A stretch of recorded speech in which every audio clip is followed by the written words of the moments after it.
मेहमानों का ओखला गांव की तरफ से और मेरी तरफ से आपका हार्दिक स्वागत, जोहार, अभिनंदन। सर्वप्रथम विद्या की देवी कालीबाई को नमन करता हूं। साथ ही साथ हमारे जितने भी समाज के और भारत देश के निर्माण में जिन्होंने अथक प्रयास त्याग बलिदान दिया, ऐसे महापुरुषों को, वीरांगनाओं को मैं जोहार करता हूं।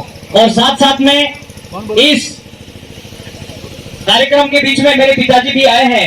मेरे माँ बाप को भी नमन करता हूँ, क्योंकि उन्होंने मुझे पैदा किया और आज इन्होंने मेरे को पाला पोसा बड़ा किया और बोलने के लायक, आपके सामने खड़ा होने के लायक बनाया। इसी के साथ में आदिवासी परिवार और टैब के साथियों को भी मैं जोहार करना चाहता हूँ कि आप लोगों ने भी बहुत ही समाज को दिया है और इस समाज को देने के बावजूद आज जितना कारवा खड़ा हुआ है। आज आदिवासी परिवार और समाज आप सब मिलके अथक प्रयास नहीं करते तो आज हम इतने लोग इकट्ठे नहीं होते। तो मैं सभी को धन्यवाद देना चाहता हूँ। वैसे मैं बहुत बड़ा वक्ता नहीं हूँ, मेरे को कहीं बाहर जाते कोई लोग पहचानते नहीं, लेकिन कद काठी में छोटा हूँ और दुबला पतला कोई नहीं जानता, लेकिन बोखावासी जानते हैं। इसलिए जानते हैं कि मैं यहाँ 10 साल नौकरी करके गया हूँ इस ग्राउंड में। ये ग्राउंड की हर मिट्टी, ये पत्थर मेरे को जानता है। यहाँ पे छोटे छोटे बच्चे, मैं एक टीचर था और छोटे छोटे बच्चों के साथ क्रिकेट खेला करता था। वहीं से हमारी शुरुआत होती है सीखने की। और हमने हमारे यहाँ पे जो प्रिंसिपल साहब थे पहले, आज हमारे बीच में नहीं है, इनके अथक प्रयास से वो मुझे मार्गदर्शन देते थे, बार बार मुझे कहते थे, सपोर्ट करते थे।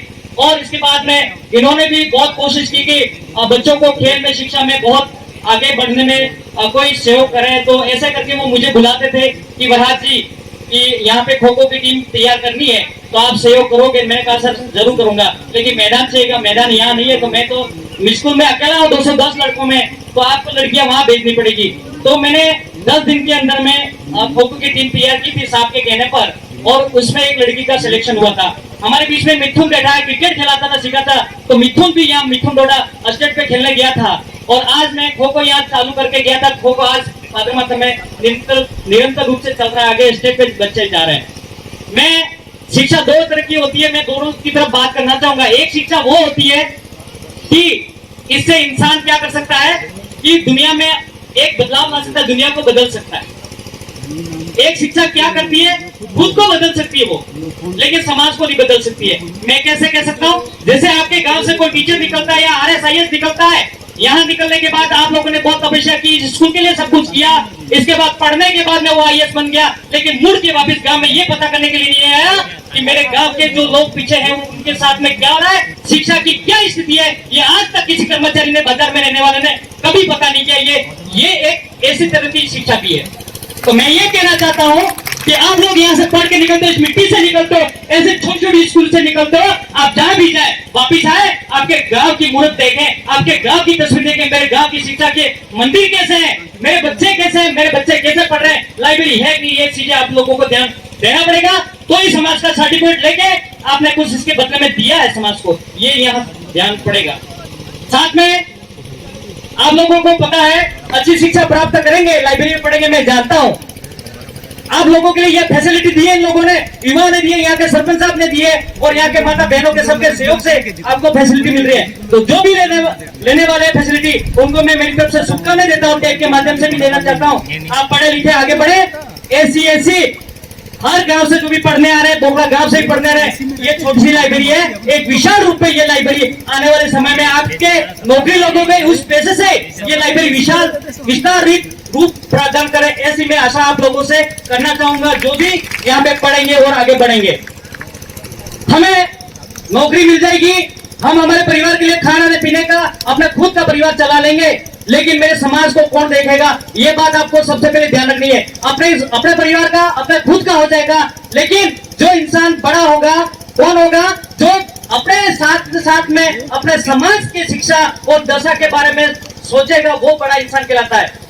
शिक्षा ये नहीं सिखाती है कि क्या सोचना है, ये नहीं सिखाती है। शिक्षा ये सिखाती है कि कैसे सोचना है, ये सिखाती है शिक्षा। आप लोगों को शिक्षा में कई सारी चीजें सीखने मिलेगी। आज हम लोग आपसे विश्वास दिलाते हैं, और मैं यहाँ पे बैठे सभी साथियों को, वडीलों को कहना चाहूंगा कि सभी बीमारियों की एक ही दवाई है, जड़ है, वो है शिक्षा। इसके अलावा कोई दवाई नहीं है, आप इस बात को नोट कर लेना। इसलिए हमारे कैसी भी परिस्थितियां बनते, घर में अनाज नहीं हो, दाने नहीं हो, आप बीमार हो, कुछ भी हो, परिस्थितियां खराब हो, लेकिन बच्चे को यहाँ नहीं, 10वीं तक नहीं, 12वीं तक नहीं, कॉलेज तक पढ़ाना है आपको। इनको डॉक्टर बनाना है, पीएचडी करानी है, RS बनाना है, तब जाके आप लोगों के बारे में विश्व लेवल पे, देश लेवल पे, राज्य लेवल पे क्या नीतियां बनती है, तब पता पड़ेगा कि 10वीं पास होने से आज के समय में अनपढ़ के बराबर है।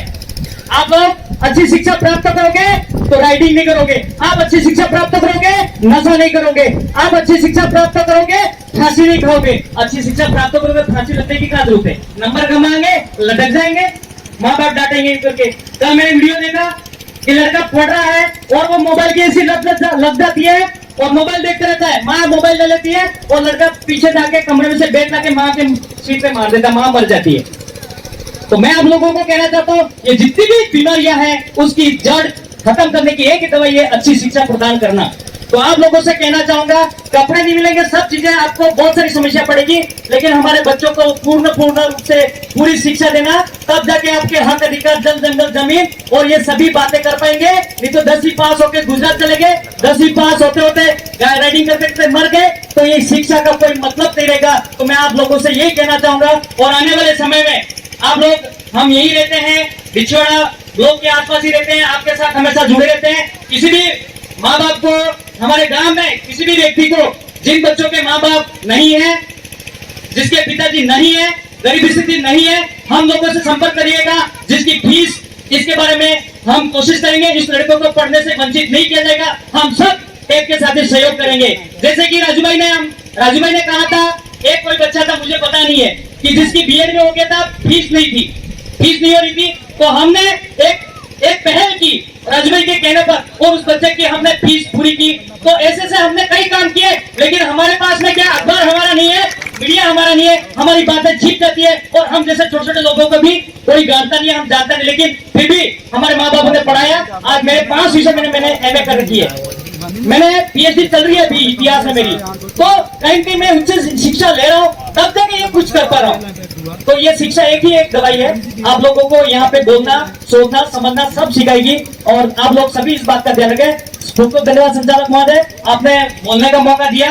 और वैसे मैं बोलना नहीं चाहता था, लेकिन फिर भी आपने अपनी एक मेरे को इम्पोर्टेंट समझा बोलने के लिए, तो आप लोगों का और कमेटी का बहुत बहुत धन्यवाद कि मुझे बोलने के लायक समझा। फिर से आप सभी को इस पंडाल में जो उपस्थित है, आप लोग सभी इन वक्ताओं को अच्छे से, वक्ता है, हम तो छोटे मोटे वक्ता हैं, लेकिन अच्छी सी बातें कहेंगे, आप लोग सुन के जाना। ये क्या कि आप लोग बाजार में जाओगे, कहीं जाओगे, या फिर कोई पैसे देगा तो भी बातें मिलेगा, तो ये बातें बहुत इंपॉर्टेंट होगी, आप सुन के जाना। और जो नहीं आए लोग आज शिक्षा के बारे में, काली भाई के बारे में, आज ये लाइब्रेरी के बारे में सभी बातें करना, और अधिक से अधिक आप लाइब्रेरी खोलना। सरपंच साहब हम सब साथ में हैं, और लाइब्रेरी का विस्तार करना पड़ेगा, हम सब तैयार हैं इन्हीं शब्दों के साथ में। फिर से आप सबको